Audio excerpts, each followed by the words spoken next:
Así que estamos muy agradecidos. Gracias por la invitación que nos han hecho a participar de este retiro. 25 años ya haciendo este retiro y es todo un acontecimiento. Son las bodas de plata del retiro. Así que gracias al Señor por eso también. Las hermanas nos han pedido que compartamos justamente acerca del tema que está como lema del retiro, la comunión, el perdón del Señor. Y creo que ya muchas verdades y cosas importantes se han dicho al respecto. Así que vamos a, por la gracia del Señor, tratar de continuar en ese punto. Hoy día vamos además a celebrar la Cena del Señor juntos. Y por eso entonces me parece tan pertinente tocar el punto de la cena con respecto al tema o el asunto que se está tratando en este retiro. Entonces les quiero invitar a abrir en 1 Corintios, capítulo 1, versículo 23. Primera carta a los Corintios, capítulo 1, perdón, 1 no, capítulo 11, no 1, capítulo 11, versículo 23. 11, 23, primero a los Corintios. Les invito a que hagamos una oración más antes de leer la palabra del Señor para encomendarnos en sus manos. Bendito Padre Celestial, una vez más te damos gracias esta mañana porque tú nos has convocado, nos has llamado a la comunión con tu Hijo Jesucristo y nos has llamado a vivir esa comunión en una sola familia, en un solo cuerpo, en la iglesia que es tu iglesia amada y salvada y redimida por tu preciosa sangre. Queremos pedirte ahora que nos socorras con tu Espíritu Santo, que Él hable a nuestros corazones, que Él alumbre nuestro entendimiento, que podamos recibir tu palabra y podamos a través de ella ser verdaderamente renovados y transformados según tu voluntad y propósito en Jesucristo. Nos encomendamos en tus manos, en las manos de tu Espíritu, en el nombre de tu Hijo Jesús. Amén. Porque yo recibí del Señor, dice el apóstol, lo que también os he enseñado, que el Señor Jesús, la noche que fue entregado, presta atención a esa expresión allí, la noche en que el Señor Jesús fue entregado, tomó pan y habiendo dado gracias, lo partió y dijo, tomad, comed, esto es mi cuerpo, que por vosotros es partido. Haced esto en memoria de mí. Asimismo tomó también la copa después de haber cenado, diciendo, esta es la copa del nuevo pacto en mi sangre. Haced esto todas las veces que la bebiereis en memoria de mí. Así pues, todas las veces que comiereis este pan y bebiereis esta copa, la muerte del Señor anunciáis hasta que Él venga. De manera que cualquiera que comiera este pan o bebiera esta copa del Señor indignamente, será culpado del cuerpo y de la sangre del Señor. Por tanto, pruébese cada uno a sí mismo y coma así del pan y beba de la copa. Porque el que come y bebe indignamente, sin discernir el cuerpo de Cristo, el cuerpo del Señor, juicio come y bebe para sí. Por lo cual hay muchos enfermos y debilitados entre vosotros y muchos duermen. Si pues nos examinásemos a nosotros mismos, no seríamos juzgados. Mas siendo juzgados somos castigados por el Señor, para que no seamos condenados con el mundo. Así que hermanos, cuando os reunís a comer, esperaos los unos a los otros. Las palabras que el apóstol está escribiendo aquí pueden parecer bastante fuertes, bastante duras, respecto a la manera en que los hermanos y hermanas allí en Corinto, estaban practicando, celebrando la Cena del Señor. El contexto es que, como dice él, cuando los hermanos se reunían para celebrar la Cena del Señor, él les dice, esa manera, esa forma en que ustedes lo hacen no es, la verdad, celebrar o comer la Cena del Señor. Están equivocados porque ustedes, y ahí estará el problema, algunos hacían de la cena una especie de fiesta de comida personal, cada uno llevaba su propia comida, cada familia, cada persona, y algunos tenían poco porque eran más pobres, otros tenían mucho, entonces algunos comían un festín y otros comían lo poco que tenían, algunos capaz que no tenían para comer, pero no se compartían la comida, sino que cada uno lo hacía de una manera muy individualista, muy personalista, y entonces era un desorden y además era algo grave. Y les dice Pablo, ¿acaso no tienen casas donde coman y beban a su voluntad, a su gusto? Pero esto no es un lugar para venir a celebrar la cena del Señor y avergonzáis y menospreciáis a los que tienen nada. ¿Qué les digo? ¿Los alabo por esto? Porque antes él los había alabado por muchas cosas al principio de la carta. Había alabado a la iglesia en Corintios por varias razones, pero ahora dice, ¿y por esto los puedo alabar? No, de ninguna manera, pues en esto sí que no los puedo alabar en absoluto. Y ahí comienza diciendo, porque yo recibí del Señor lo que también os he anunciado, que el Señor Jesús la noche que fue entregado, tomó pan, y entonces les habla de la cena del Señor. Ahora, una cosa importante, quizás interesante desde el punto de vista histórico, esta es la primera mención de la cena del Señor, es el texto más antiguo que nos habla de la cena del Señor en el Nuevo Testamento. Porque los evangelios fueron escritos después de esta carta. Entonces esta carta es anterior a la escritura de los evangelios. Marco, probablemente el más antiguo, el evangelio de Marcos se escribió por ahí por el año 55. Y esta carta debe ser un poquito anterior, 54, 53 después de Cristo. Así que es la primera mención en todos los escritos del Nuevo Testamento a la cena del Señor. Y Pablo dice lo siguiente, la noche en que el Señor fue entregado. Ese es el contexto. Entregado. Ahora, ¿entregado por quién? ¿Quién entregó al Señor? Cuando uno lee, por ejemplo, el Evangelio de Juan, Juan deja muy claro, y el Señor deja muy claro en el Evangelio de Juan, que nadie tenía poder para tomar su vida contra su voluntad. Nadie me quita la vida. Dice, yo mismo la pongo por mi propia voluntad, pero nadie tiene poder para quitar o tomar mi vida contra mi voluntad. Muchas veces se muestra que las autoridades judías quisieron echarle mano, esa es la expresión que usa el Evangelio, poner las manos en él, encarcelarlo, pero ninguno pudo poner sus manos en él porque aún no había llegado su hora. La hora del Señor es la hora de su muerte, la hora de su sacrificio, esa hora para la cual Él vino a este mundo, a morir en la cruz, pero nadie podía quitar su vida contra su voluntad. Por tanto, ¿quién entregó al Señor? No fueron los hombres, aunque Judas lo traicionó, pero nadie podía hacerlo si él no quería entregar su vida. Recuerden esa noche en que él estaba en Getsemaní, el Evangelio de Juan lo registra, en el capítulo 18, vinieron los soldados romanos, soldados del templo, vinieron los fariseos, vino una turba con palos, con antorchas a apresarlo. Entonces el Señor, sabiendo lo que iba a ocurrir, se adelantó, dice, le salió al encuentro y le dijo, ¿a quién buscan? ¿O a quién buscáis? Y ellos le dijeron, a Jesús Nazareno. Y él respondió, yo soy. Y cuando él dijo yo soy, retrocedieron y cayeron a tierra. Porque nadie puede tomar su vida contra su voluntad. ¿Quién puede tomar la vida del Hijo de Dios, del yo soy? Porque ahí yo soy es una declaración, una revelación de su identidad divina. ¿Quién puede poner sus manos en él contra su voluntad? Cuando Pedro sacó su espada, ¿recuerdan eso? Y cortó la oreja del siervo, el Señor lo reprendió, le dijo, Pedro, mete tu espada en la vaina, ¿no crees? Le dice, ¿o no sabes que en este mismo instante puedo pedir a mi Padre 12 legiones de ángeles? Una legión estaba compuesta por 5.000 soldados, o sea, 12 legiones son, multiplique, 60.000 soldados. ¿No puedo pedir 60.000 ángeles armados en este mismo instante para que me libre? Nadie toma mi vida, sino que yo de mí mismo la pongo. Por lo tanto, la noche en que el Señor fue entregado, ¿quién lo entregó? Por un lado, Él mismo se entregó, y por otro lado, el Padre Celestial lo entregó. Porque de tal manera amó Dios al mundo, que ha entregado a su Hijo unigénito. Esa noche fue la noche en que el Padre entregó a su Hijo por amor de todos nosotros, para redimir y rescatarnos a cada uno de nosotros, o nosotras en el caso de ustedes. Entonces recuerde eso porque ese es el contexto, es la noche en que el Señor se entregó, se dio a sí mismo. Cuando uno lee el Evangelio de Juan, lea conmigo ahora Juan capítulo 13, versículo 1. Juan 13, 1.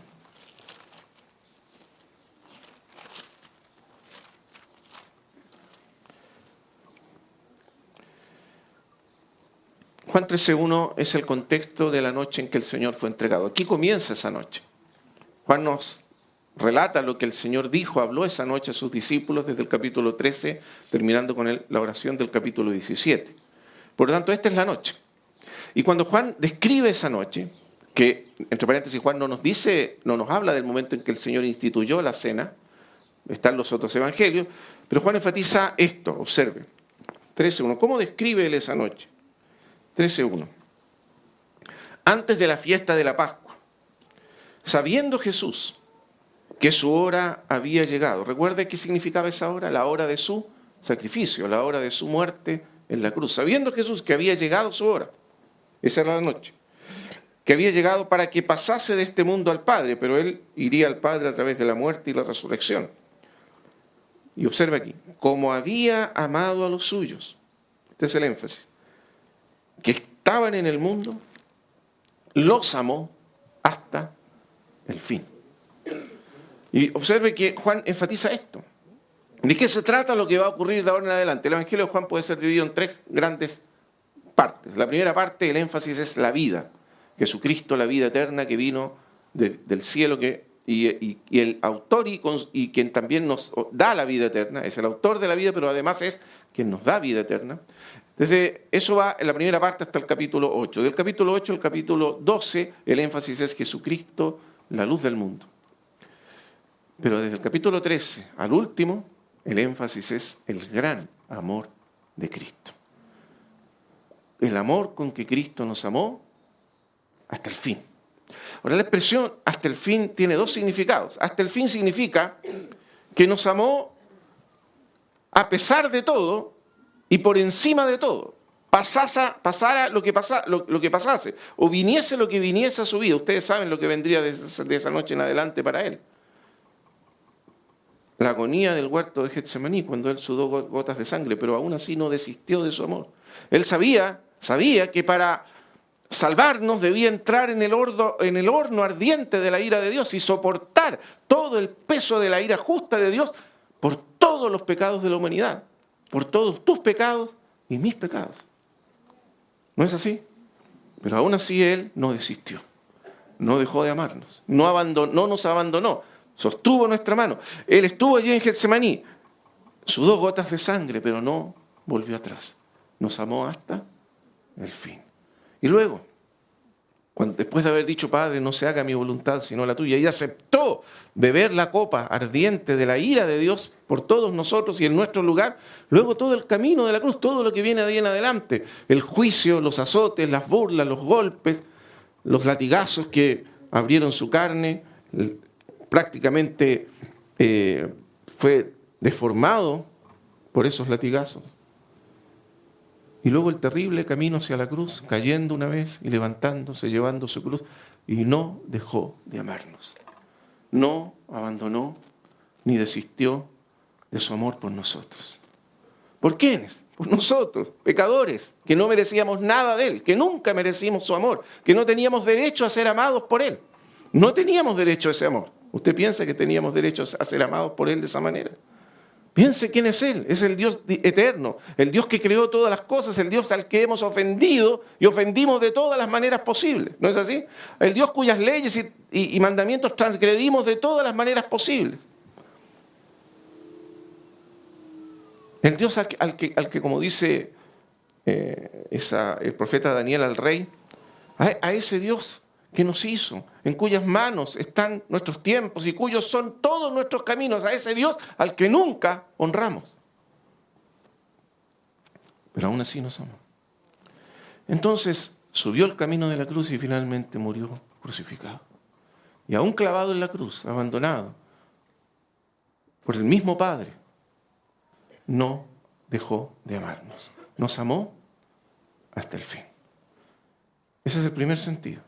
Hasta morir efectivamente en la cruz y rendir su vida, entregar su vida por nosotros. La noche en que el Señor Jesús fue entregado. Pero también significa nos amó de manera suprema, máxima, con la mayor expresión de amor posible, el amor con que Dios nos amó. Ese es el amor perfecto, es el amor supremo. No hay un amor mayor que ese, no podrá haber jamás, un amor mayor que ese. Es la suprema revelación del amor de Dios en la cruz. Y eso significa la noche en que el Señor Jesús fue entregado. Por eso Pablo está usando esas palabras. Porque Pablo quiere que comprendamos cuál es el contexto. ¿Qué significa la cena? Estamos parados alrededor de la mesa del Señor, o sentados en el caso de ellos, esa noche. Pero estamos allí para celebrar ¿qué? Para recordar ¿qué? Lo que Él hizo por nosotros, el gran amor con que Él nos amó. Y por lo tanto, esa noche el Señor tomó la copa y dijo, tomó el pan primero, dijo, esto es mi cuerpo que por vosotros es partido. El cuerpo que en pocas horas más sería efectivamente clavado a una cruz y partido por amor a todos nosotros. Y luego la sangre que Él derramaría sobre esa cruz para hacer expiación de todos nuestros pecados. Entonces Pablo dice, volvamos al capítulo 11 de 1 de Corintios. Capítulo 11, versículo 29. Porque el que come, dice Pablo, y bebe indignamente, sin discernir el cuerpo del Señor, juicio come y bebe para sí. ¿Qué quiere decir Pablo con comer indignamente el cuerpo del Señor? Ahora, los textos más antiguos, manuscritos griegos más antiguos, no dicen el cuerpo del Señor, sino que dicen simplemente el cuerpo.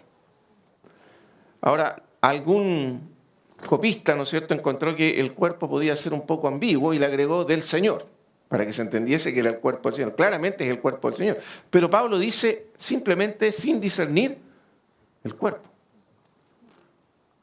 Sin discernir el cuerpo, dice Pablo. ¿Y a qué se refiere Pablo con esa expresión? El que come y bebe indignamente, sin discernir, es decir, sin entender, sin comprender el cuerpo. Claro, uno entiende que se refiere en primer lugar al cuerpo de Cristo, al cuerpo personal, al cuerpo de Cristo personalmente hablando, su cuerpo que fue clavado en la cruz. Pero Pablo está haciendo algo más. No solo se trata de entender lo que Cristo hizo por nosotros, porque el problema que está observando Pablo es que en la medida en que entre nosotros nos dañamos, nos hacemos daño, nos maltratamos o nos ofendemos unos a otros, Pablo dice, cuando hacemos eso y venimos a la mesa del Señor y tomamos la copa y comemos el pan, estamos comiendo indignamente, no estamos discerniendo el cuerpo. En otras palabras, no entendemos qué es el cuerpo de Cristo. Y no estamos actuando con la conciencia y el discernimiento correcto del valor que tiene el cuerpo de Cristo. Ahora, ¿qué quiere decir entonces con el cuerpo? Bueno, nosotros ya sabemos que se refiere a la iglesia, el cuerpo de Cristo, y por eso algún copista posterior le agregó el cuerpo del Señor. Pero observe el capítulo 12 de 1 de Corintios, de la misma carta, capítulo 12, versículo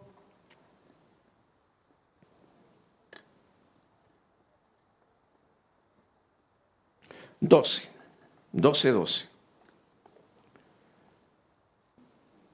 Dice así, porque así como el cuerpo, otra vez el cuerpo, sin adjetivo, el cuerpo es uno y tiene muchos miembros, pero todos los miembros del cuerpo, siendo muchos, son un solo cuerpo, así también Cristo. Entonces, hay dos cosas importantes que el apóstol dice aquí. Primero, nos habla del cuerpo. Ahora se refiere claramente al cuerpo humano. En primer lugar, cuando dice así como el cuerpo, se refiere al cuerpo humano, a nuestro cuerpo humano. Y nos dice, observen su cuerpo, observemos el cuerpo humano. ¿Cómo es el cuerpo humano? El cuerpo humano es un solo cuerpo, pero tiene muchos miembros. Es decir, tiene manos, tiene ojos, tiene, ¿no es cierto?, orejas, tiene pies, tiene piernas, en fin, y otros miembros internos, corazón, ¿no es cierto?, etcétera. Pero todos esos miembros no son cada uno una individualidad separada, aislada. Todos constituyen un solo cuerpo, es decir, una unidad orgánica, y todos se necesitan unos a otros. Usted no va a ver el cuerpo, en su propio cuerpo, cada parte del cuerpo, por decir así, actuando de manera independiente del resto, porque en ese caso no se podría vivir. Imagínense su mano, su pie, su oreja, cada uno actuando por su cuenta.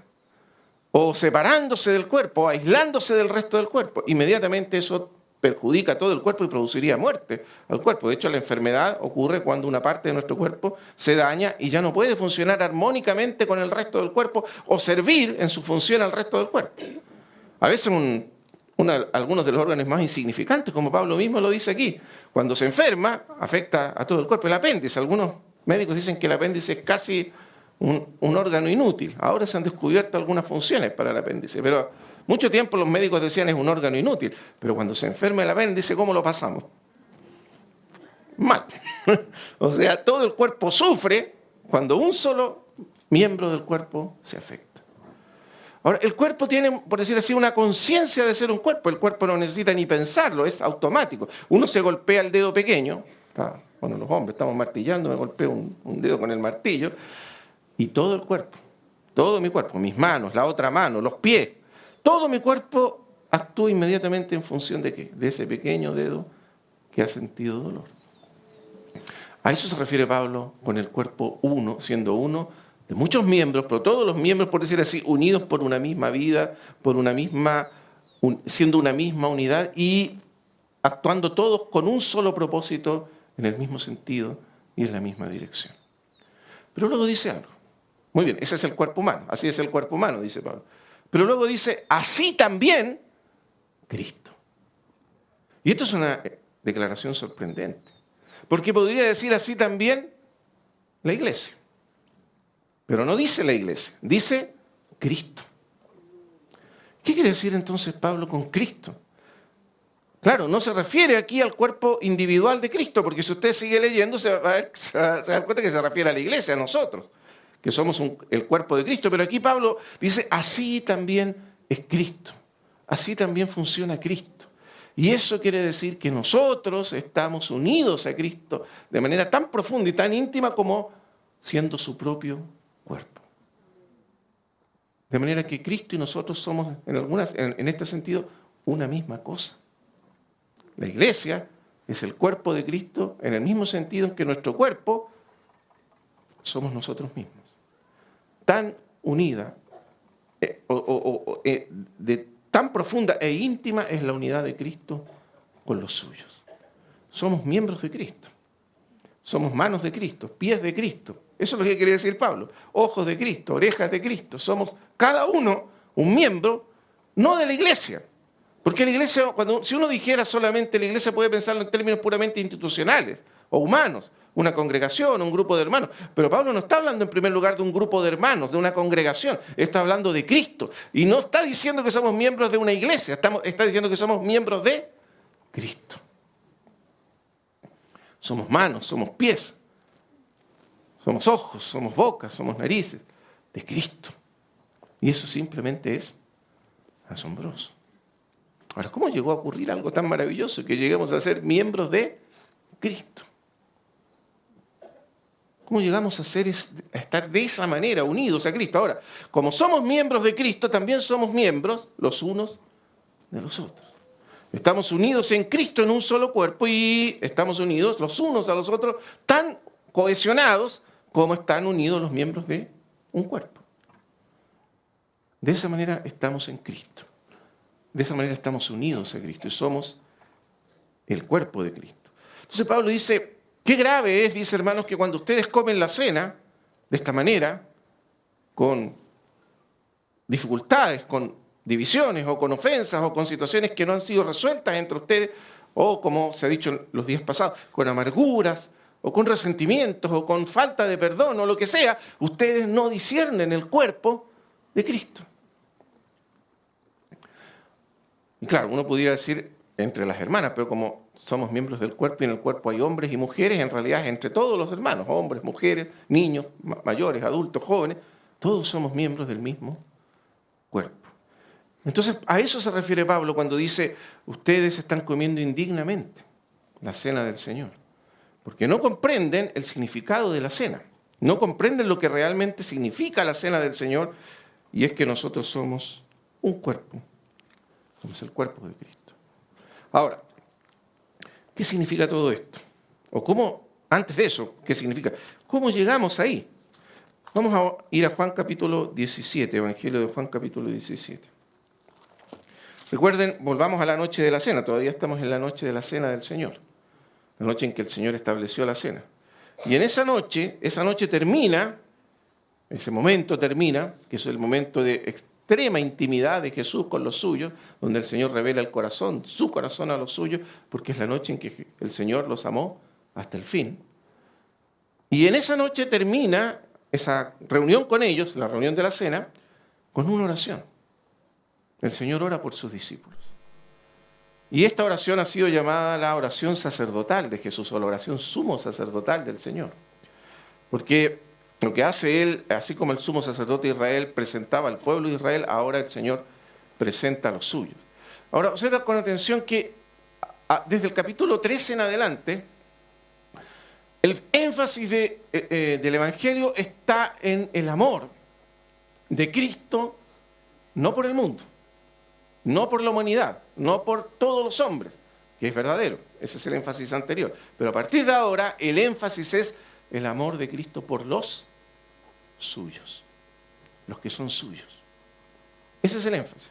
Jesús ahora está enfocado en los suyos, en sus ovejas, aquellas por las cuales Él dio su vida. Aquellas ovejas que oyen su voz y salen del mundo para constituirse en su rebaño, su redil, por las cuales Él da su vida. Las ovejas que reconocen su voz y vienen a Él para formar su rebaño, su iglesia. Entonces, vea el capítulo 17, versículo 1. Estas cosas habló Jesús. Y levantando los ojos al cielo dijo, Padre, la hora ha llegado. Otra vez la misma expresión, la hora de la muerte, la hora de su sacrificio. La hora ha llegado. Glorifica a tu Hijo para que también tu Hijo te glorifique a ti. Como le has dado potestad sobre toda carne, sobre todos los seres humanos, Él tiene autoridad sobre toda la humanidad para que dé vida eterna a todos los que le diste. Pero, aunque Él tiene autoridad sobre toda la humanidad, sobre todos los seres humanos, tiene autoridad para vida eterna, solo da vida eterna a aquellos que creen en Él.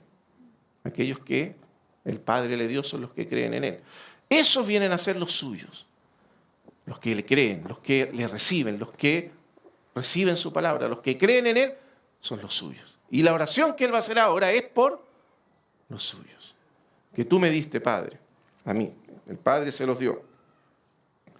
Entonces, y esta es la vida eterna, que te conozcan a ti, el único Dios verdadero. De eso se trata la vida eterna, es una relación de intimidad, de conocimiento e intimidad con Dios, el Padre, y con tu Hijo Jesucristo.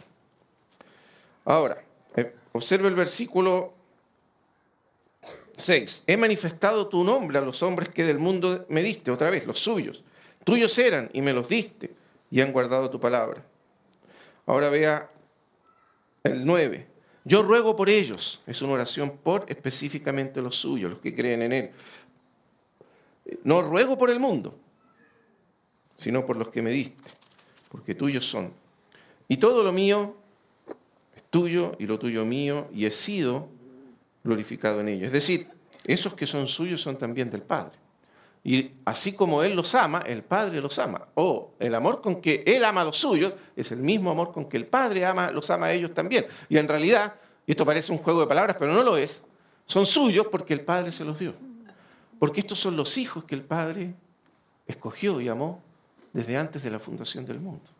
Nosotros somos amados, escogidos por Dios desde antes de la fundación del mundo. Fuimos predestinados para ser sus hijos desde antes de que el mundo existiera. Por eso somos del Padre, pero el Padre se los dio a su Hijo, los encomendó a su Hijo. ¿Para qué? Para que su Hijo los salvara eternamente. Bendito sea el Señor. Ese es el pacto, por decirlo así, eterno que hay entre el Padre y el Hijo. El Padre le dio a sus hijos para que el Hijo los salvara y los redimiera eternamente para el Padre. Son tuyos y tú me los diste a mí. ¿Para qué? Para que Él dé su vida por ellos. De eso está hablando el Señor. Está hablando de un decreto eterno, del misterio eterno de su voluntad. Aquellos hijos que Él amó y hizo suyos en la eternidad. Hijos por los cuales en la eternidad el Padre decretó entregar a su Hijo para que llegasen a ser suyos. Entonces, de eso está hablando Jesucristo con el Padre esa noche. Ahora vea el versículo 15. No ruego por ellos, está hablando de los suyos, aquellos hijos que el Padre le dio, de los cuales los apóstoles son las primicias. Esos 12 que están con él, o 11 porque Judas ya no estaba, esos 11 son las primicias de todos los que vendrán después, pero son representativos de esos hijos amados suyos, que el Padre le dio al Hijo. Dice, no ruego que los quites del mundo. No está pidiendo el Señor porque la oración de Jesús aquí es para que el Padre guarde a esos hijos, para que los proteja del mal. En este momento, en ese preciso momento, el Señor los va a tener que abandonar. De hecho lo dice, mientras estaba en el mundo yo los guardaba. Y ninguno de ellos se perdió porque Él los cuidó para que ninguno se perdiera. Pero ahora, Padre, yo me voy. Y van a quedar solos. Y van a quedar expuestos a las fuerzas del mundo y a los poderes de las tinieblas. Padre, guárdalos para que ninguno se pierda. Para que ninguno de nosotros se pueda perder jamás. Están en el mundo. El mundo es un lugar difícil, un lugar donde opera la oscuridad, donde operan las tinieblas, donde operan fuerzas terribles y malignas, que intentarán destruirlos. Pero Padre, guárdalos. Guárdalos en tu nombre. Y eso significa por tu poder y por tu amor. Guárdalos. Y esa es la oración de Jesús esa noche. Continuemos. Ahora vea, versículo 15. Entonces mi oración no es que los quites del mundo, sino que estando en el mundo, los guardes del mal que hay en el mundo. Y luego dice, no son del mundo. ¿Se da cuenta? No pertenecen a este mundo, ya no pertenecen más al mundo, ahora son míos. Estamos unidos a Él, somos su cuerpo. Salimos del mundo para ser suyos. No estamos más bajo los principios, los poderes, las ideas, los conceptos, las conductas, los hábitos del mundo, las prácticas del mundo, o el pecado que gobierna el mundo. Somos suyos.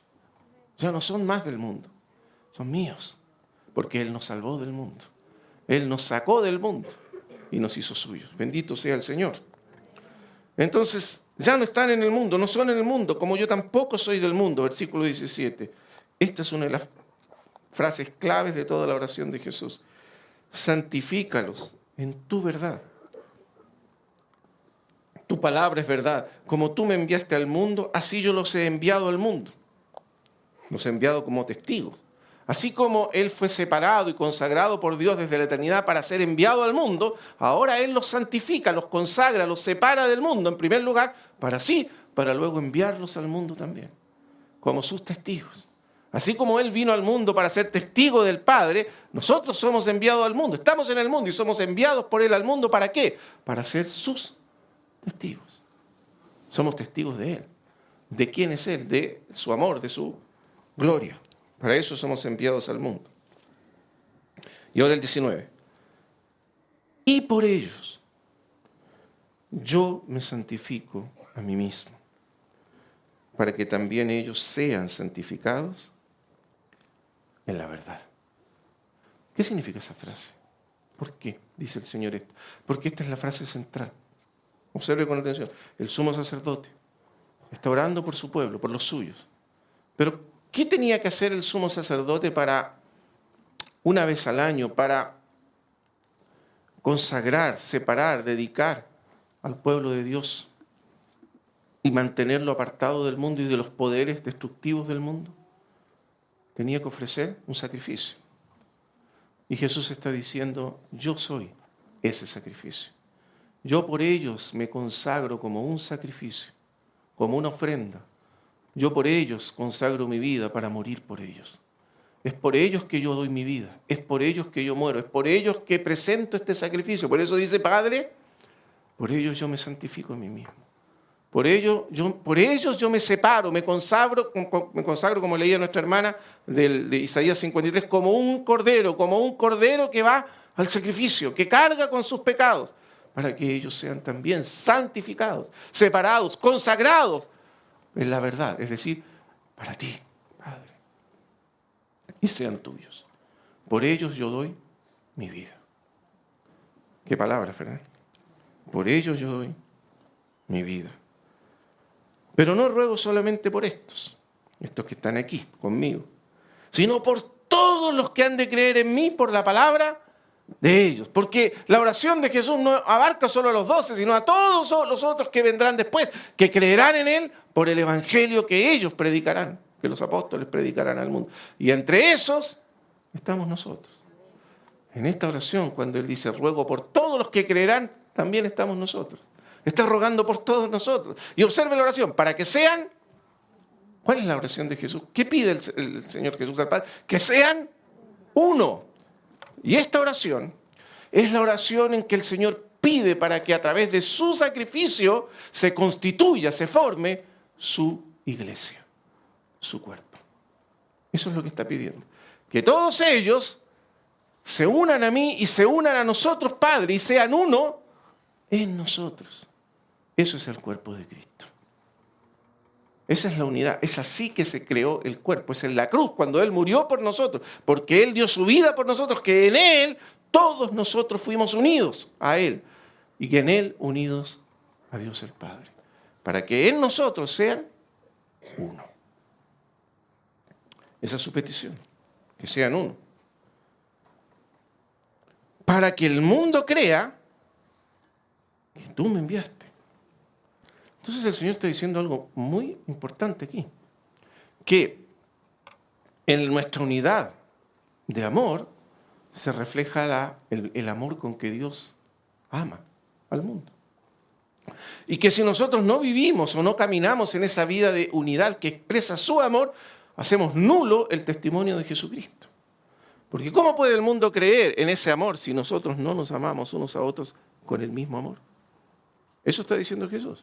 Si usted sigue leyendo va a ver que ese es su énfasis. Dice, la gloria que me diste, yo les he dado, para que sean uno, así como nosotros somos uno.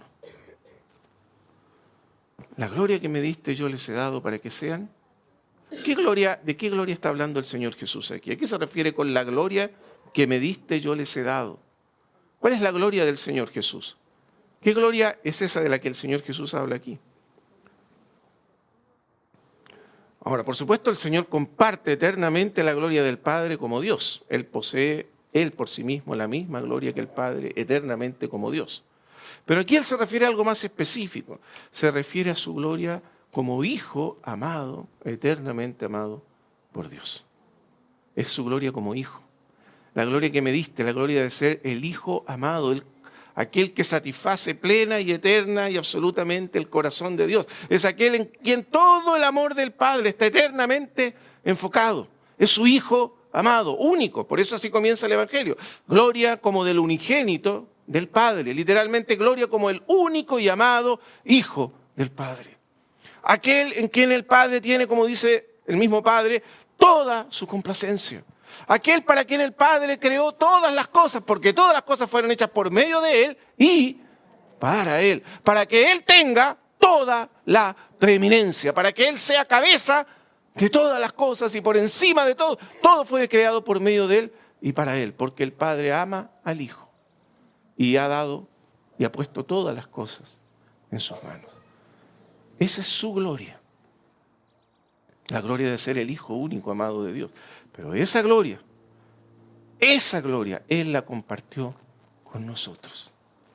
Y dejó de ser el único para convertirse en el primogénito entre muchos hermanos. ¿Entiende? De manera que ahora Dios no tiene un solo único Hijo amado. Tiene muchos hijos amados. Tan amados como su Hijo. Amados con el mismo amor con que ama a su único Hijo. Y eso somos nosotros. Por eso dice, la gloria que me diste yo les he dado para que sean uno. ¿En qué? Uno en el mismo amor, siendo amados por el mismo Padre de la misma manera en que el Padre lo ama a Él. ¿Usted ya pensó en eso, hermana querida? Que Dios a usted la ama con el mismo amor con que ama a su Hijo Jesucristo. Piénselo un momento. No es un amor menor, es el mismo amor. Eso es lo que Jesús está diciendo aquí. Ese amor con que tú me amaste esté en ellos. Y que ellos puedan recibir esos objetos del mismo amor con que tú me amas a mí, Padre. Y que cuando tú los mires a ellos, los mires con el mismo amor con que me miras a mí. Así que, hermanos amados, por causa de que Él se santificó a sí mismo hermanas queridas, por causa de que Él se entregó a sí mismo por nosotros en la cruz y murió por nosotros. Ahora el Padre, cuando nos mira con los mismos ojos con que mira a su Hijo Jesús. Piensa en esto. ¿Cómo mira usted a su hijo pequeño? ¿No lo mira con ojos de amor? ¿No es cierto? Y cuando lo ve se le revuelven las entrañas y se le aprieta el corazón. Eso es lo que siente un padre por un hijo cuando lo ama. Y la Escritura dice que ese amor no es nada comparado con el amor con que el Padre eternamente ama a su Hijo. Pero Él dice, la gloria que tú me diste, la gloria de ser tu Hijo único y amado, yo también se las di a ellos. ¿Para qué? Para que sean uno en amor, uno en la comunión con nosotros, uno como tú y yo, Padre, somos uno. Porque ese amor es lo que une eternamente al Padre y al Hijo. Entonces, hermanas amadas, cualquier cosa que atente contra esa unión, esa comunión eterna y santa,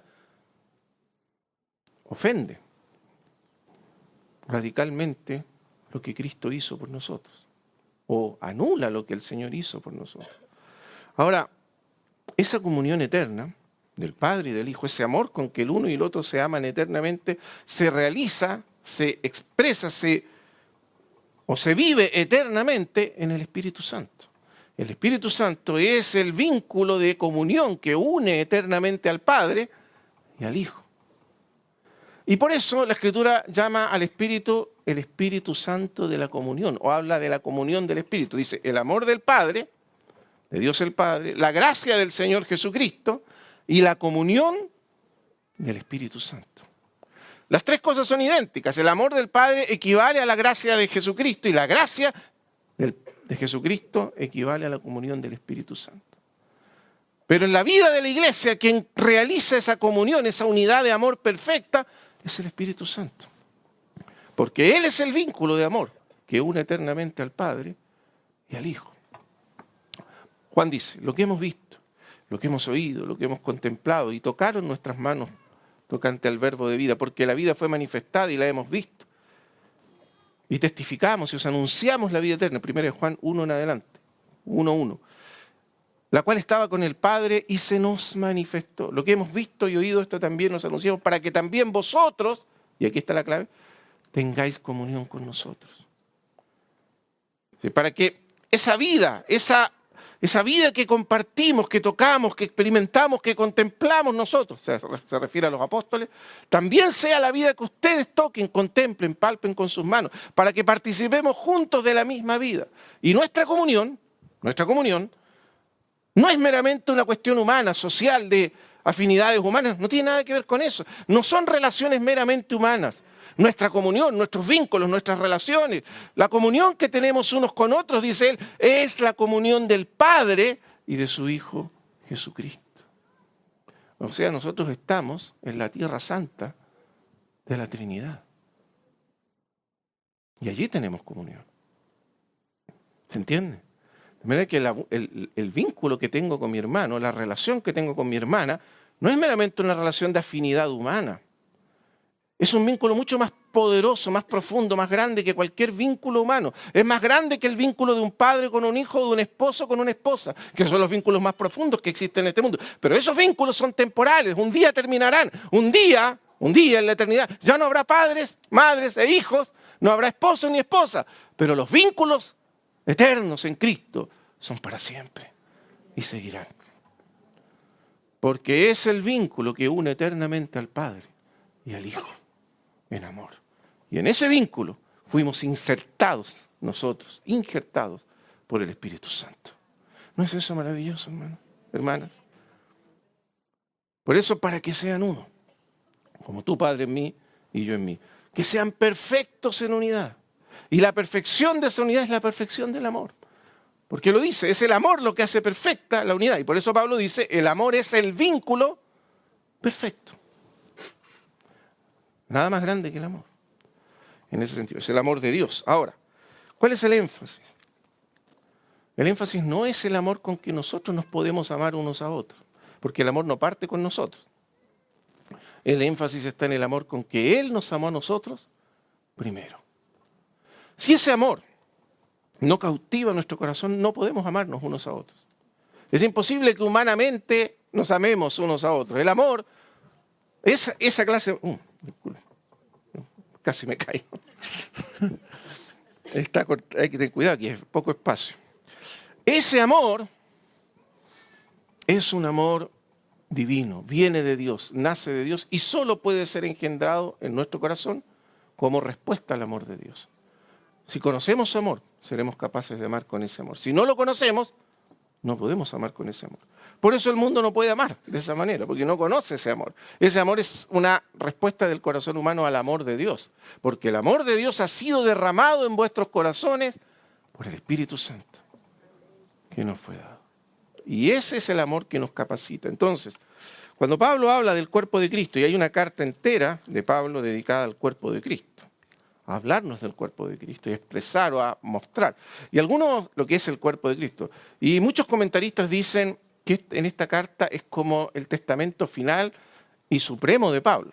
Es decir, nunca llegó tan alto en su comprensión de la revelación divina como en esta carta. Es como que Pablo aquí sintetiza toda la visión que recibió del Señor, que comenzó allá cuando camino a Damasco el Señor se le apareció, recuerden, en el camino, y Pablo cayó, y el Señor le dijo, Pablo, ¿por qué me persigues? Y Pablo dijo, ¿quién eres, Señor, para que yo te persiga? Y él le dijo, yo soy Jesús, a quien tú persigues. Y yo creo que en ese momento Pablo recibió por primera vez la revelación del cuerpo de Cristo. Porque eso es lo característico de Pablo. En ese momento Pablo entendió que Cristo y los suyos están unidos de una manera tan profunda, tan real y tan íntima, que cuando tú persigues a un miembro de su cuerpo, lo persigues a él. Y cuando golpeas a un miembro de su cuerpo, lo golpeas a él. Y cuando encarcelabas a un miembro de su cuerpo, lo encarcelabas a él. ¿Por qué me persigues? En realidad Pablo no perseguía a Cristo. Cristo está sentado en el trono de los cielos. ¿Quién podría perseguirlo a él?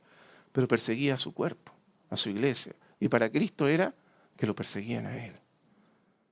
Y por eso Pablo, desde ese momento en adelante, entiende que Cristo y su iglesia son una sola cosa. O como lo va a decir después, un solo y nuevo hombre. Cristo es la cabeza y nosotros somos el cuerpo. En Corintios, en la primera carta de Corintios, todavía no dice que Cristo es la cabeza y nosotros el cuerpo. Más bien dice que Cristo es la totalidad. Pero ahora en Efesios sí nos va a explicar qué significa todo esto. En el capítulo 1, versículo 22, dice, hablando de Cristo, el Padre lo exaltó, le dio un nombre que es sobre todo nombre, lo hizo Señor de todas las cosas, sometió todas las cosas bajo sus pies, versículo 22, y lo dio por cabeza sobre todas las cosas a la iglesia, la cual es su cuerpo, la plenitud de aquel que todo lo llena en todo. Y entonces Pablo nos dice que el cuerpo de Cristo es la plenitud de Cristo. Es decir, Cristo tomó para sí un cuerpo, que es la iglesia, los suyos, aquellos que Él rescató por medio de su muerte, aquellos a quienes Él unió a sí mismo a través de la cruz. De todos ellos hizo un cuerpo, su propio cuerpo. Y el cuerpo es la plenitud o el complemento de Cristo. Así como nuestro cuerpo es nuestra plenitud, es decir, todo lo que hacemos, todo lo que actuamos, todo lo que obramos en el mundo lo hacemos a través de nuestro cuerpo. Así Cristo está unido a su iglesia para llenar a su iglesia de sí mismo y expresarse a través de ella en el mundo. La plenitud de Cristo. Así que la vocación de la iglesia es ser la plenitud de Cristo. En otras palabras, que en todos nosotros se forme plenamente Jesucristo y podamos expresar a Cristo a través de la vida del cuerpo. Ahora, capítulo 4, versículo 1 de Efesios. ¿Qué significa esto en términos más prácticos? Porque la primera parte nos habla de la revelación del cuerpo de Cristo y la segunda parte de la práctica que viene de ahí o que debiera surgir de allí, la vida práctica. Capítulo 4, creo que ayer ya lo estudiaron los hermanos, pero vamos a leerlo de nuevo. Yo pues preso en el Señor, os ruego que andéis como es digno de la vocación con que fuisteis llamados. Esta vocación es la vocación de ser el cuerpo, la plenitud de Cristo, de eso está hablando Pablo. La vocación es el llamamiento de todos nosotros. Hay un llamamiento personal para cada uno, pero ese llamamiento en realidad está inserto en un llamamiento universal, general, Para todos nosotros, todas fuimos llamados a ser su cuerpo y ser su plenitud en el mundo. Y no solo en este mundo, sino en las edades por venir. En los siglos eternos seremos su cuerpo, seremos su plenitud, expresaremos eternamente su plenitud y su gloria. Entonces, Pablo dice, les ruego entonces a ustedes, a todos ustedes, hermanos y hermanas, que en la tierra, en esta vida, en este mundo, vivan, actúen, se comporten, se conduzcan como es digno de esa vocación. Es decir, que en la tierra, en su vida de iglesia, porque aquí está hablando de la vida de la iglesia, en la vida del cuerpo, en la vida práctica de la iglesia, de las asambleas locales donde ustedes se reúnen, vivan a la altura de esa vocación. ¿Cuál? Ser el cuerpo, la plenitud de Cristo. Les ruego, porque para eso nos llamó. ¿Y cómo se vive a la altura de esa vocación, según Pablo? ¿Cómo andamos como es digno? Eso significa vivir a la altura de la vocación o del llamamiento divino. Bueno, aquí está, versículo 2. Con toda humildad y mansedumbre. Y humildad porque, como dice Pablo en Filipenses, la única manera en que podemos vivir juntos como cuerpo es si somos humildes y andamos con toda humildad. Es decir, si no tenemos un concepto enorme, exagerado, exaltado de nosotros mismos. Si nos vemos a nosotros como miembros de un cuerpo y como siervos los unos de los otros. Vivimos en una edad donde el yo individual ha llegado a ocupar el lugar central de la vida humana. Y los hombres se ven a sí mismos como individuos solitarios, soberanos, absolutos, cuyos deseos son soberanos y absolutos. Pero esa no es la visión de la Escritura. No somos individuos solitarios, absolutos y completos en nosotros mismos. Somos miembros de un cuerpo. Y entonces eso nos tiene que llamar, como dice Pablo en Romanos, a ser humildes los unos con los otros. Porque en primer lugar no somos completos en nosotros mismos. Porque claro, necesitamos a Cristo, pero tampoco es solo Cristo en un sentido personal, Cristo y yo, el Señor y yo. No, Pablo dice, es Cristo en el cuerpo. Por lo tanto necesitamos a cada uno de los miembros del cuerpo. Dependemos, necesitamos. Y eso significa entonces, cada uno piense respecto a sí mismo con humildad. Mansedumbre, soportándoos con paciencia los unos a los otros en amor, solícitos en guardar la unidad del espíritu en el vínculo de la paz. Y ya ayer creo que Miriam les explicó un poco qué significaba soportarse con paciencia, pero quisiera insistir ahora en la segunda parte, la palabra paciencia. ¿Qué significa paciencia? ¿Por qué paciencia? Porque paciencia, si usted busca la definición del diccionario, es aquella virtud que es capaz de resistir y soportar el mal de manera continua, sin ceder a él. En otras palabras, todos nosotros hemos sido rescatados, redimidos por el Señor, del mundo, del pecado, de la carne y de todo lo que hay en el mundo. Pero todavía somos personas que están en proceso de ser transformadas. Muchas de las cosas que están en nosotros todavía son parte de la carne, del pecado, del mundo. Y por lo tanto, inevitablemente, en la medida que estamos juntos y vivimos la vida de la iglesia, van a ocurrir situaciones de pecados. No solo pecados contra Dios, sino pecados los unos contra los otros. Y por eso soportarse con paciencia. O como dice Pablo, sobrellevad los unos las cargas de los otros. Y eso significa soportar las debilidades de los otros. Ahora, cuando uno lleva una carga, como dice Gálatas, llevar una carga es asumir un peso que no le corresponde. Si uno toma la carga de otro, ¿qué está haciendo? Está tomando el peso de otro y lo está tomando sobre sí para aliviar al otro. Pero eso significa que va a llevar una carga, es decir, que va a pesar. No va a ser fácil porque es una carga y las cargas pesan. No es algo liviano. Entonces Pablo dice, sobrelleven los unos las cargas de los otros. Y eso significa sobrelleven sus debilidades, sobrelleven sus defectos, incluso sus pecados. No quiere decir, Pablo, que uno tiene que cubrir o encubrir los pecados, pero sí sobrellevarse, incluso porque somos pecadores. ¿Por qué? ¿Por qué tenemos que hacer eso? ¿Por qué estaríamos obligados? Porque eso es lo que Dios hizo y hace constantemente con nosotros en Cristo. Porque Él nos lleva, porque Él llevó nuestras cargas, llevó nuestros pecados, porque Él cargó con nuestra propia carga. La carga de nuestro pecado, la carga de nuestra condenación la tomó Él sobre sí. Jehová cargó en Él una carga, el pecado de todos nosotros. Y por lo tanto, soportándoos con paciencia los unos a los otros en amor. Vea ahora el capítulo 4, versículo 16, o 15 y 16. Sino que siguiendo la verdad en amor. La verdad no se puede seguir sin amor. Ese se refiere a la verdad que está en el Señor. Crezcamos en todo en aquel que es la cabeza, esto es Cristo. Porque el propósito de Dios, como bien nos recordaba nuestra hermana ahora hace un ratito, es que seamos transformados a imagen del Señor. Pero esa transformación no va a ocurrir sino en el contexto del cuerpo de Cristo. Es en el cuerpo de Cristo que somos transformados. Observe como dice el versículo 13, 12 y 13.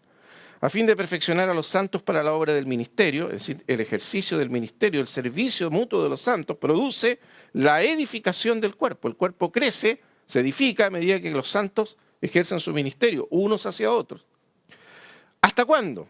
Hasta que todos lleguemos, todos, observen, el énfasis es en todos, todos lleguemos allá, a la unidad de la fe y del conocimiento. Ahí se refiere al conocimiento pleno, por experiencia, no solo teórico, sino real, práctico, del Hijo de Dios, Jesucristo.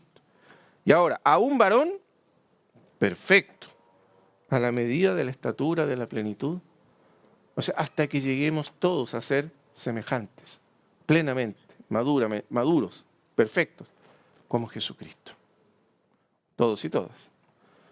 Entonces, para que eso ocurra, dice Pablo, para que todos seamos transformados a esa imagen gloriosa, cada uno debe cumplir su ministerio, su servicio, su función en el cuerpo de Cristo. ¿Por qué razón?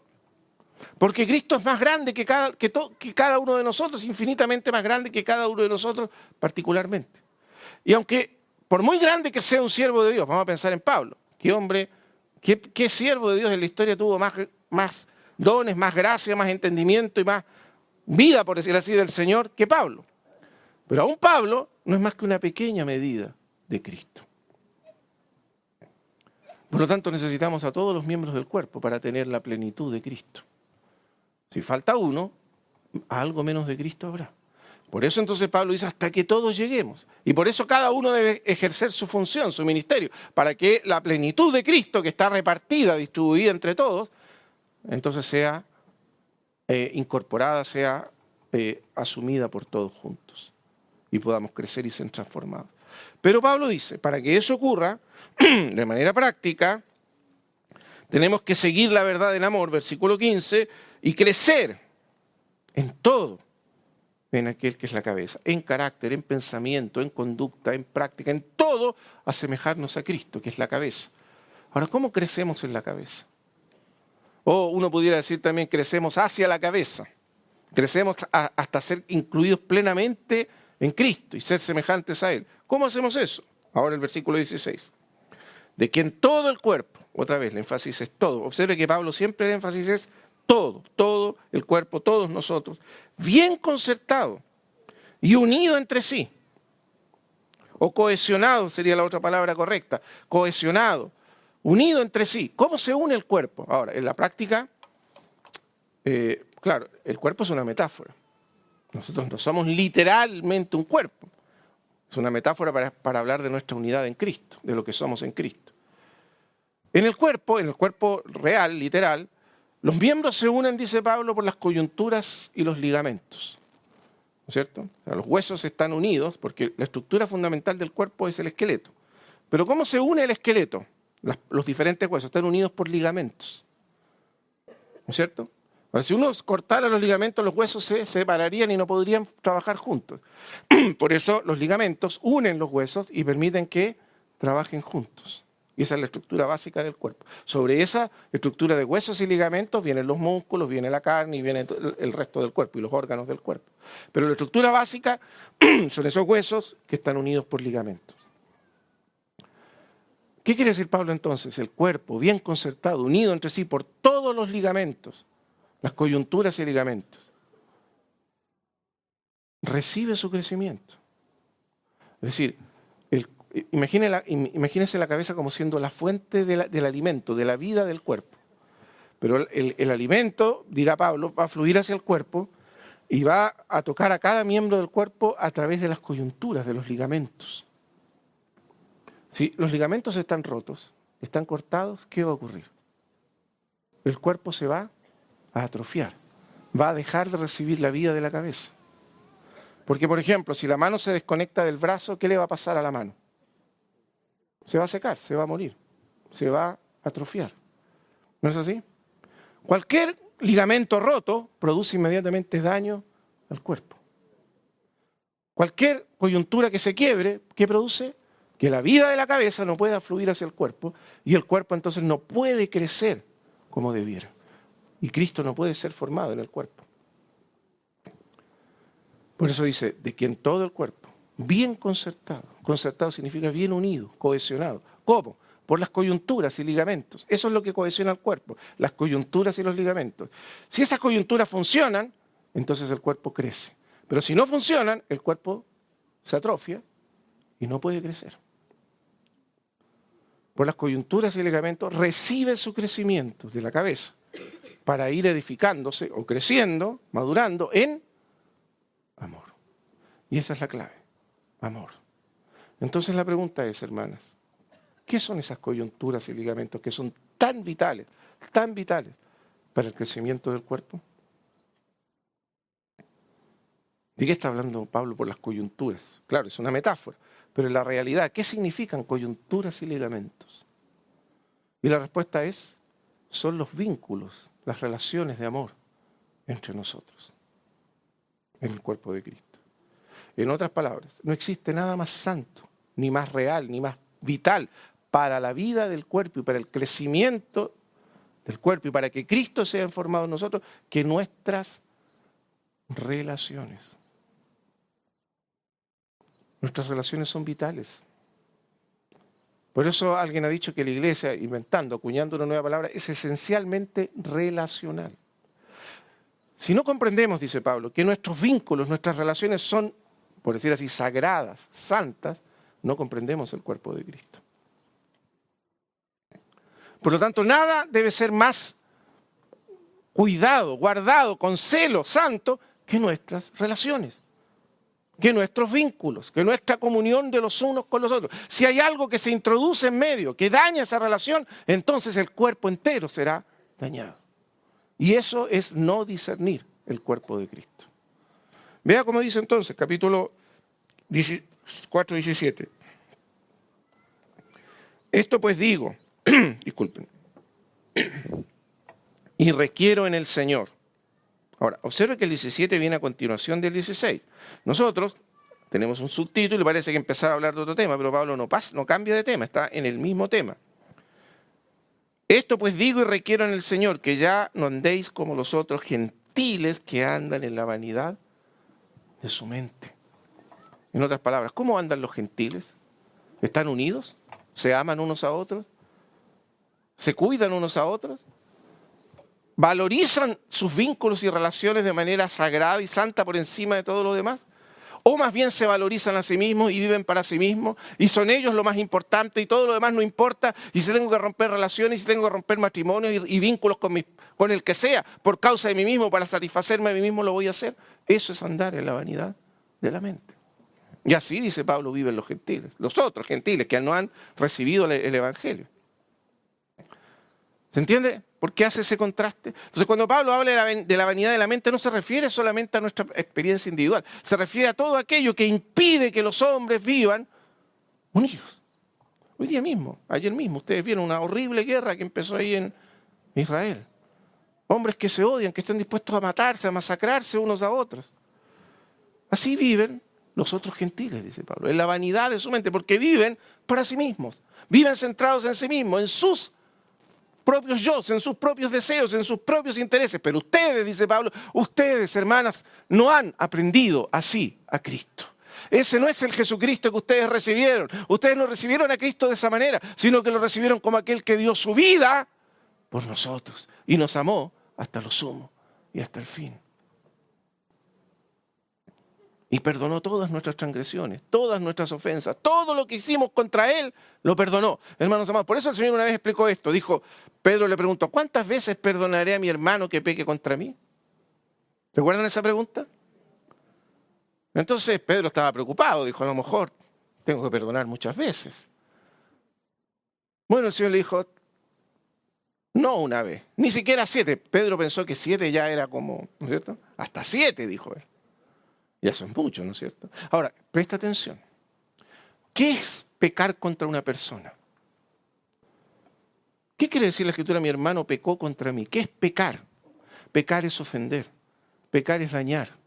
Pecar es hacer daño a otra persona, sea por omisión o por acción, pero es dañar a otro. Por un comentario que hice, por algo que yo hice, por algo que dejé de hacer, que dañó a mi hermano, eso es pecar.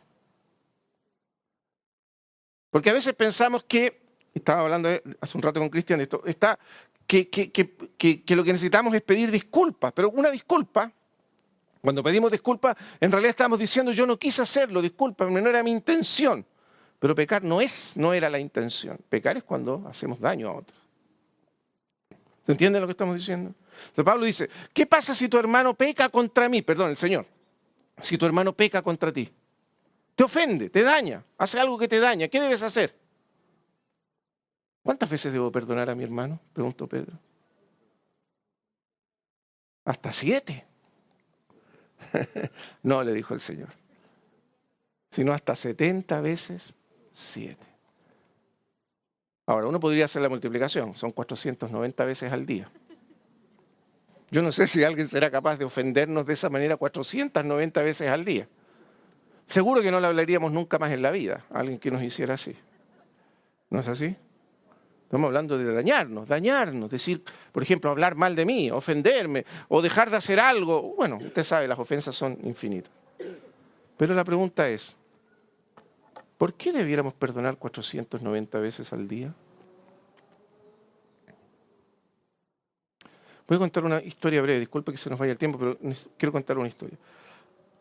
Una famosa escritora cuenta la siguiente historia. Dice que había un criminal nazi después de la Segunda Guerra Mundial, un hombre que había sido culpable de asesinar cientos de miles, millones de judíos en las cámaras de gas y de las maneras más horribles, y estaba preso esperando su muerte. Su sentencia de muerte. Estaba sentenciado a muerte, lo iban a fusilar o algo parecido. Después del famoso tribunal de Nuremberg, donde fueron juzgados los criminales nazis. Y ella, una judía, fue a hablar con él, antes de que lo ejecutaran. Y entonces dice que este hombre la miró y llorando, le pidió que lo perdonara por todo lo que había hecho. Y ella dice que lo miró y dijo, yo no puedo perdonarlo. ¿Quién soy yo para perdonar a este hombre? ¿Puedo yo perdonar por todas las personas que él mató? ¿Puedo tomar el lugar de todas las personas que él asesinó y de las víctimas y de los descendientes de las víctimas y yo unilateralmente perdonarlo? ¿Y quién va a pagar? ¿O quién va a restaurar? ¿O quién va a resarcir todo el daño que él le hizo a esas personas? ¿Puedo perdonar así? Entonces ella dice, salí de esa habitación y le dije, lo siento mucho, pero yo no puedo perdonarlo. Y se fue. Y tiene razón. Los hombres no podemos perdonar así. ¿Cómo podríamos? Pero hay uno que puede. Porque cargó con los pecados de todos nosotros. Y sufrió nuestro castigo. Y fue molido por nuestros pecados. Y porque la víctima que fue ofrecida en la cruz no era un simple hombre, no era una mujer perdonando a un hombre, no era un hombre perdonando a un hombre, era Dios mismo hecho hombre, cuya vida tiene valor infinito, también su vida tiene el valor de cubrir infinitamente todos los pecados del mundo. Esa es la diferencia. Por eso Él pagó por nosotros. Y es por eso que Él tiene autoridad para decirnos, perdona, porque yo te perdoné a ti primero. Porque ninguna herida, ninguna ofensa, ningún daño que un hombre le haga a otro hombre se compara con la ofensa que hemos hecho a Dios. Porque incluso cuando dañamos a otros, cuando herimos a otros, cuando ofendemos a otros, finalmente quien es ofendido es Dios. Y los hombres realmente no pecamos contra los hombres. En primer lugar, todo pecado es una ofensa contra el Creador. Cuando dañamos a otro, dañamos la imagen de Dios en otro. ¿Por qué la vida humana es infinita? ¿Por qué, por ejemplo, si usted mata agarra una pistola o un rifle, ¿no es cierto?, y mata 10 palomas. No es lo mismo que matar a 10 hombres. ¿Cuál es la diferencia entre las palomas y los hombres? Porque cada ser humano lleva la imagen de Dios y eso le da un valor único, irrepetible e infinito. Por lo tanto, cada vez que dañamos a un ser humano, atentamos y ofendemos y agredimos a Dios mismo. Porque es su imagen la que estamos destruyendo. Es su imagen la que estamos atacando. Por lo tanto, toda ofensa en el fondo es una ofensa contra Dios. Cada vez que dañamos, cada vez que ofendemos, cada vez que transgredimos la ley, ofendemos a Dios. Y nuestros pecados son innumerables. Y merecemos la ira eterna de Dios. Pero eso no es lo que recibimos. Recibimos perdón. Recibimos amor. Él tomó nuestro lugar en la cruz y pagó nuestra deuda. Y para comparar nuestra deuda, creo que Miriam ayer lo mencionó, con la nuestra, la que nosotros teníamos con Dios, con la mayor deuda que un hermano pueda tener contra nosotros. El Señor dijo, había un rey que quiso hacer cuentas con sus siervos y llamó a uno que le debía 10.000 talentos. Y como Miriam explicó, 270 kilos de plata, una cantidad de dinero que ninguno de nosotros va a juntar probablemente en toda su vida. Esa era la deuda que teníamos con Dios. Pero él, aquel rey, aquel hombre de rodillas, le rogó y le pidió, perdóname, te voy a pagar. En realidad no tenía cómo pagarle, era solamente rogarle que tuviera compasión de él. Pero el rey lo perdonó. Y le perdonó la deuda. Ahora, hermanos amados, ¿qué significa perdonar en realidad? Cuando yo perdono, sí, yo perdono, pero yo asumo la pérdida. Si el rey tenía una deuda de 10.000 talentos y el hombre no le pagó y le perdonó, ¿qué le pasó al rey? Perdió 10.000 talentos. O sea, fue 10.000 talentos más pobre. Y ese fue el precio que pagó para perdonar a ese hombre. Eso fue lo que hizo Dios con nosotros. Cuando Él nos perdonó, Él pagó nuestra deuda. Cristo pagó nuestra deuda en la cruz. Y así nos perdonó. ¿Se entiende? Y como Él pagó todas nuestras deudas, Él tiene derecho a exigirnos que perdonemos y perdonemos las deudas de nuestros hermanos. Por eso dice, después este hombre perdonado encontró un consiervo y le dijo que le debía, qué sé yo, un talento, menos de un talento, le debía 10.000 pesos. Y lo presionaba y lo apretaba y le decía, págame, págame. No, no tengo, te voy a pagar, te ruego, dame tiempo. No, no. Y lo puso en la cárcel.